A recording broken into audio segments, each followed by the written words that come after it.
찬송하시겠습니다. 찬송가 259장입니다.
고린도후서 10장 9절에서 18절 말씀입니다.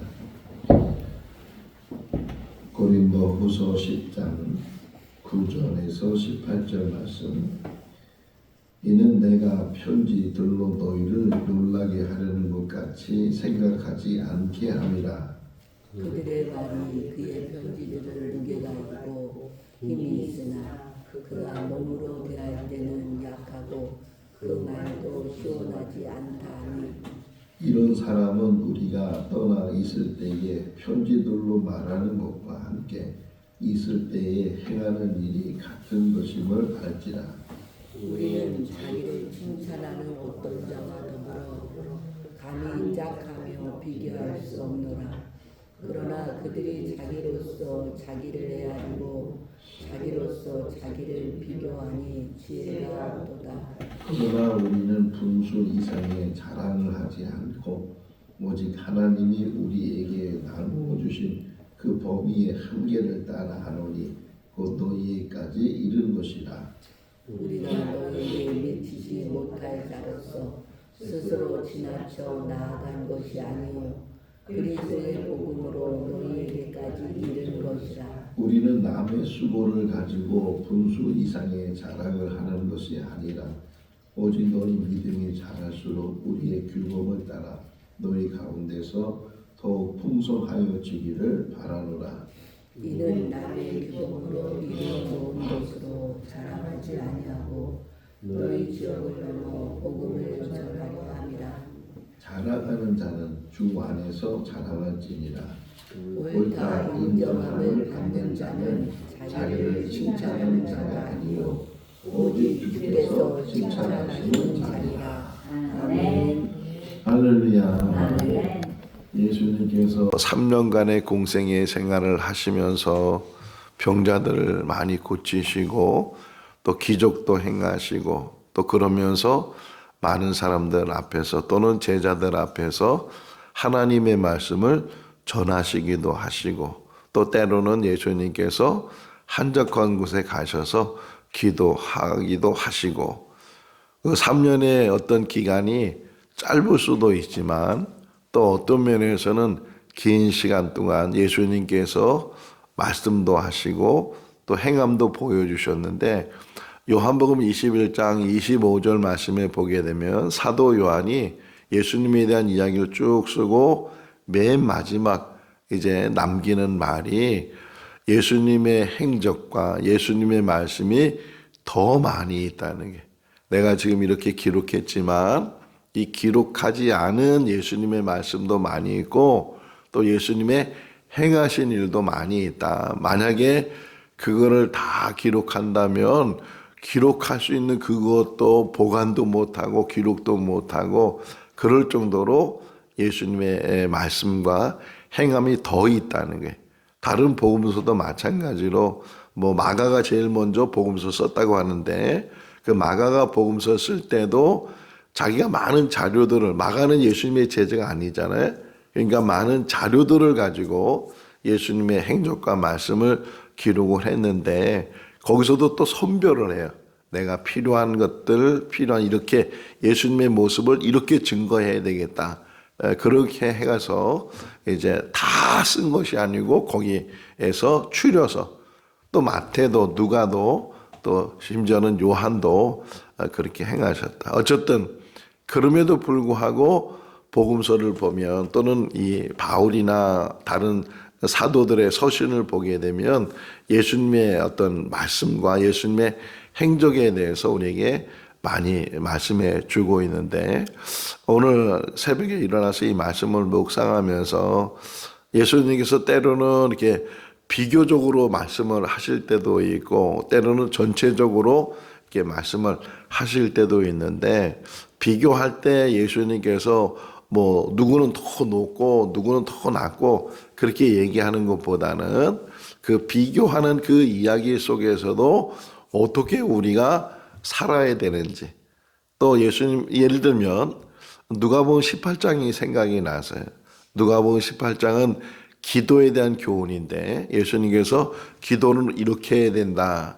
그러면서 가르쳐 준 게 예를 들어 주셨죠. 하나는 억울함을 당하고 있는 그 과부가 불의한 재판장을 찾아가서 그것도 밤낮으로 찾아가고 계속 찾아가고 문을 두드리고 그러니까 불의한 재판관이 두 손을 들고 나는 하나님도 믿지 않는 사람이지만 저 여인이 나를 너무 귀찮게 해서 저 여인의 소원을 들어주지 않으면 내가 더 많은 괴롭힘을 당하게 될 것 같다.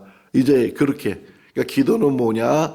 끈기 있게 해야 된다. 기도는 이루어질 때까지 해야 된다. 문이 열려질 때까지 문제가 해결될 때까지 기도해야 된다. 뭐 그런 예를 예수님께서 말씀하시고 또 한 가지 그거 딱 덧붙여서 하는 얘기가 두 사람 바리새인과 세리가 성전에서 기도하게 될 때 그때 바리새인은 서서 손을 들면서 그러면서 이러니 저러니 내가 이렇게 일주일 동안 어떻게 살았다고 금식을 얼마나 많이 하고 또 구제를 얼마나 많이 하고 그러면서 아주 무서운 말을 하나 해요.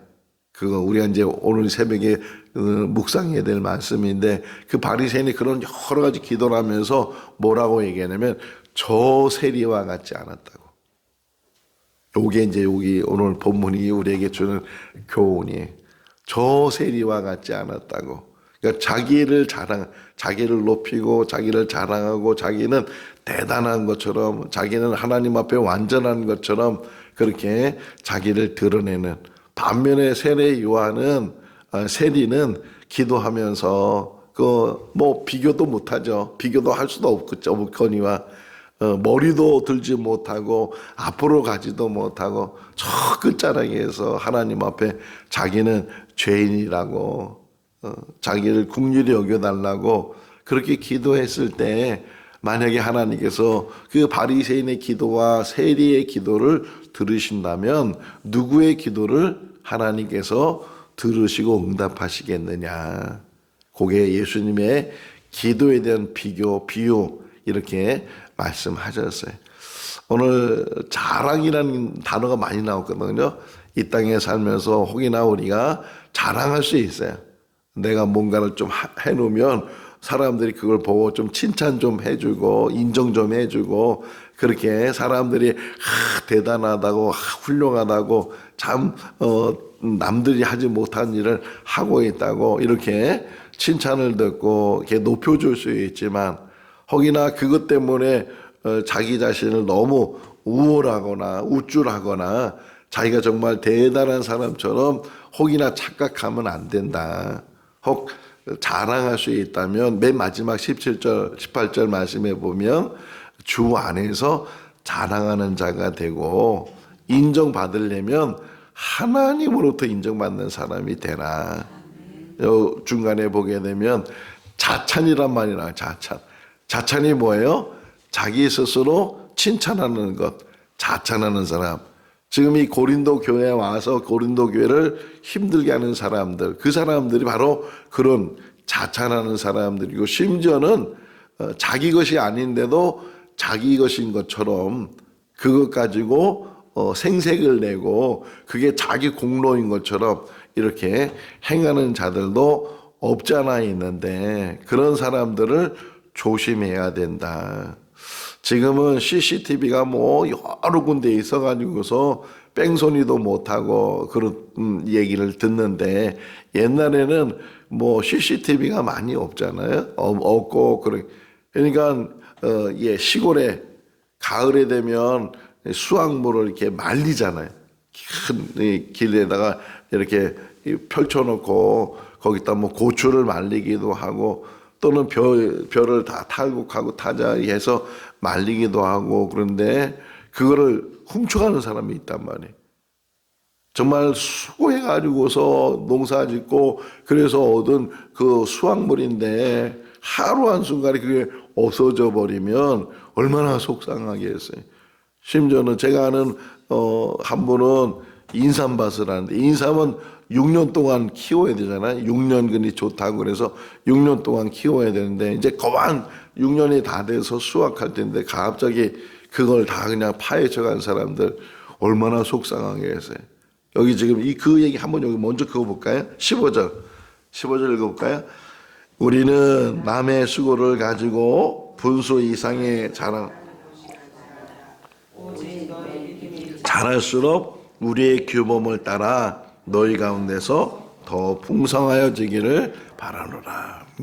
남의 수고를 가지고 자기인 것처럼 자랑하거나 그것으로 자기를 드러내고 자기를 높이려고 하고 그래서는 안 된다는 것이고 오히려 지금 이 바울이 원하는 것은 우리가 복음을 전하는데 그 복음을 전함으로 인해서 복음을 듣는 사람들이 자라나게 되고 그 사람들이 더 훌륭한 그런 믿음의 사람이 되는 것 그것이 우리의 자랑이 될 수 있고 우리의 기쁨이 될 수가 있다.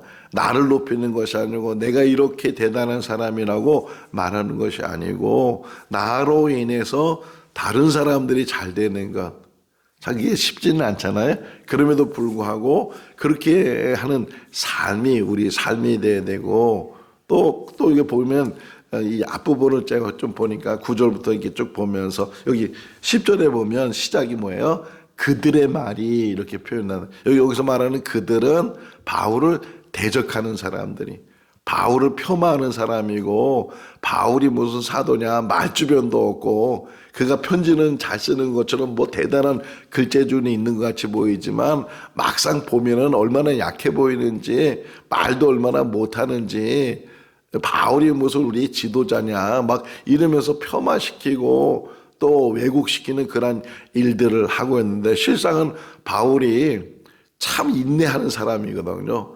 정말 자기 마음대로 자기 생각대로 자기 뜻대로 사람들을 만나서 말한다면 그냥 하고 싶은 말 다 하면서 야단치면서 막 그럴 텐데, 혹이나 그래 가지고서 정말 복음의 어떤 그 결과물이 무너지거나 그러면 또 이제 막 믿음이 어린 사람들인데, 그 믿음이 어린 사람들이 그것 때문에 실망하고 그것 때문에 시험 들고 그것 때문에 그 믿음을 잃어버리면 그게 누구 책임이겠는가. 그래서 바울이 그렇게 편지를 보내는 이유 중에 하나가, 물론 갈 수 없는 상황이기도 하지만 또 지금 이 격한 마음을 가지고 들려오는 소식이, 지금 편지 쓰는 이유가 뭐예요?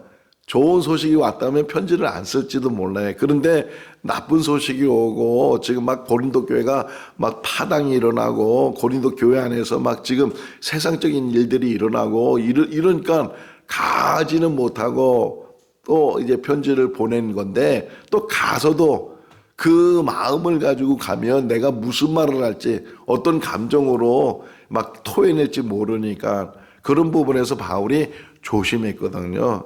근데 또 그래서 말하잖아요. 11절 읽어볼까? 이런 사람들은 우리가 떠나 있을 때에 편지로 말하는 것과 함께 이래 같은 것임을 알지니라. 편지 내용 자체가 내 말이고 내 마음이다. 편지만 잘 쓴 게 아니고 편지에만 막 책망한 것이 아니지만 내 속마음에는 정말 막 야단을 치고 그들이 그냥 부숴버릴 정도로, 그냥 심지어는 막 세상을 떠나보낼 정도로 그런 격한 마음이 있지만, 그러나 또 한편으로는 자기 자신을 또 보는 거예요.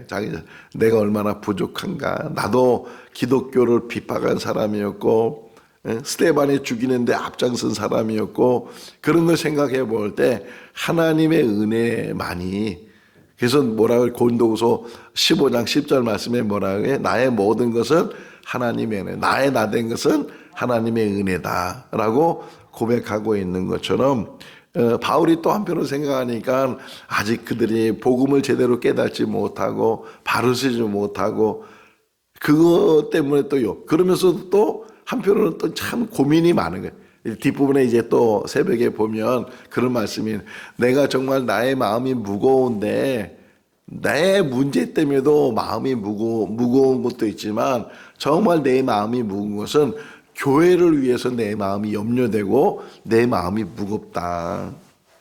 교회가 바로 쓰면 참 그것이 바울에게 기쁨이 되고, 정말 내가 수고한 것이 헛수고가 아니구나, 그런 마음을 가질 텐데, 정말 잘 세워진 교회가 다른 거짓 교사들이 들어오고 율법주의자들이 들어오고 막, 그래서 저도 그런 경험을 한번 했어요.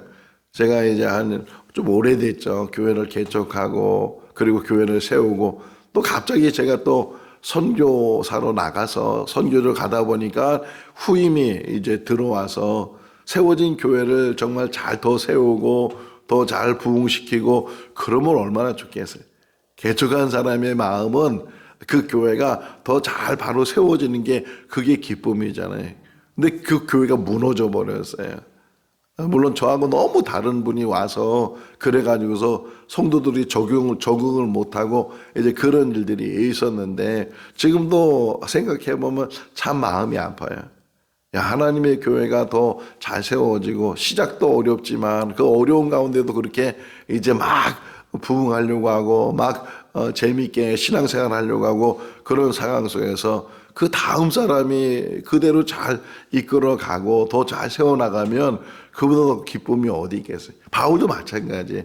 바울도 고린도 교회나 아니면 뭐 에베소 교회나 뭐 빌립보 교회나 교회들이 이제 세워졌을 때 그 다음에 더 부흥하고 더 좋은 지도자가 있고 좋은 성도들이 있고, 그래서 저들이 신앙생활 잘한다는 말을 들었을 때 이 바울이 대단히 기쁨을 가졌을 텐데, 그러지 못하는 일들이 많이 온다는 게, 물론 하나님의 교회는 하나님이 지키시지만 그런 또 사람들이 또 모이는 공동체잖아요. 그러니까 어떤 사람들이 모여서 어떻게 교회를 세워 나가는가 그런 것들이 참 중요해요. 우리 생거 진천교회도 마찬가지. 뭐 제가 평생 뭐 어떻게 하겠어요. 또 때가 되면 저 역시도 이제 사임하게 되고 은퇴하게 되고 또 다음 사람이 또 교회를 또 심무하게 되고 또 다른 성도들이 또 교회 중축 인물이 돼서 그래서 교회를 이제 세워 나가게 되고 그럴 텐데 이 일을 위해서도 우리가 기도해야 돼. 바울이 고린도 3장이 그런 얘기잖아요. 나는 심었고 아볼로는 물을 줬고 자라게 하시는 분은 하나님이시다. 그러니까 역할이 다르다. 심은 사람이 있고 또 키우는 사람이 있고 그러는데 다 자기에 맡겨진 사역 속에서 자기가 해야 될 뭘 오늘 깨달았냐면 특히 13절 한번 보시죠. 13절 읽어볼까요? 그러나 우리는 분수 이상의 자랑을 하지 않고 오직 하나님이 우리에게 나눠주신 곧 너희까지 이른 것이니라. 그 중간에 보면 하나님께서 범위를 정하셔서 한계를 주셨다. 그러니까 우리는 뭐 각가지 내가 다 해야 되고 내가 다 하는 게 아니고 그만큼이거든. 그만큼 우리에게 주신 그 한계 속에서. 근데 이 사람들은 지금 어떻게 한다고요? 분수에 넘치는 자랑 속에서 이루지도 않았는데도 이룬 것처럼 자기들이 다 행한처럼 그렇게 과시하고 과장하고 그런 일들을 행하고 있는데 오히려 그럴수록 더 바울은 자기의 한계를 깨달아서 내가 할 도리가 어디선까지인지 내가 어떻게 해야 되는지 이런 일들을 바울이 깨닫게 되면서 더 하나님 앞에 낮아지고 하나님 앞에 그러니까 복음을 위해서만 살았다는 거예요. 여기 뒷부분에 하나 이게 나오는 게 뭐냐면 16절 끝부분이거든요. 16절 이는 남의 규범으로 이루어 놓은 것으로 자랑하지 아니하고 너희 지역을 넘어 뭘 올려? 복음을 전하라 함이니라. 고린도 교회도 사랑하는 마음을 갖고 있지만 거기가 끝이 아니고 더 다른 지역에 그 너머라는 것은 더 다른 곳에서 뭘 위해서? 복음을 위해서. 우리의 삶의 목적이 이 복음을 위한 삶이 돼야 된다. 어제 우리 수요일 날 은혜 많이 받았잖아요. 그 수요일 날 다 사명자로 왔다는 게 다 어느 누구든지 사명자로 왔으니까 이 땅에 산 날 동안 자신에게 주어진 세례 요한은 주어진 사명을 감당하고 살았던 것처럼 또 예수님 역시도 사명을 가지고 이 땅에 와서 자기 뜻이 아니고 하나님의 뜻대로 그분이 사시고 그것을 보여주신 것처럼 우리도 거저온 곳이 아니고 우리 한 사람 한 사람도 사명으로 온 줄로 믿습니다. 어제 우리 딸하고 이제 딸 병원 가면서 이런 얘기 저런 얘기 하다가 안유환 목사님 이야기가 이렇게 나왔어요. 낮은 대로 임하소서라는 그런 영화의 주인공인데 그 안유환 목사님이 잘 나가던 청년이었는데 갑자기 눈이 멀어서 그래서 오히려 시력은 잃어버렸는데 하나님을 만나게 되고 그 목사님이 되셨어요. 그래서 교회를 이제 개청했으니까 안 보이시니까 안 보이는 사람들이 이렇게 많이 와서 교회가 세워졌어요. 근데 어떤 못 보는 사람이 어느 날 그 안유환 목사님을 찾아서 막 원망하는 거예요. 왜 하나님이 살아계시다면 나를 이렇게 앞을 못 보게 하고 막 그게 원망하는 거예요. 그러니까 안유환 목사님이 다 듣고 형제님 하나님은 우리 한 사람 한 사람에 다 사명을 주시고 또 우리를 통해서 하나님께서 하나님의 일을 하신다고 거기나 우리가 앞을 못 봐서 이렇게 지팡이를 짚고 다니고 그런 모습 속에 이렇게 생활할 때 혹이나 죽으려고 자살하려고 했던 사람이 혹 우리를 보고서 저렇게 앞도 못 보는 사람이 저렇게 살려고 하고 저렇게 활동을 하고 나는 앞을 보는데도 왜 내 생명을 끊으려고 했는가. 혹이나 그래서 한 생명을 우리를 통해서 살린다면 우리에게 그것이 사명이라고. 근데 실제적으로요 그 일이 일어났어요. 어떻게 일어났냐면 이 안유환 목사님이 신학교 졸업반으로 이제 수학여행 졸업여행을 가요. 근데 바닷가로 갔어요. 바닷가 그때는 앞을 못 보는 거예요. 앞을 못 보는데 바닷가에 가지고서 막 어디 뭐가 있다고 막 얘기를 하는 거예요. 그러니까 자기가 눈을 떴을 때 봤던 그 광경들을 이제 앞을 못 보니까 야 얘기해. 근데 뒤에 한 여자가 있었어요. 근데 그 여자는 자살하려고 거기 왔던 여자예요. 근데 저렇게 앞을 못 보는 사람도 저렇게 즐거워하고 기뻐하고. 그러니까 내가 대단해서 뭔가 하나님의 일을 하는 것이 아니고 내 삶 속에서 부족하면 부족한 대로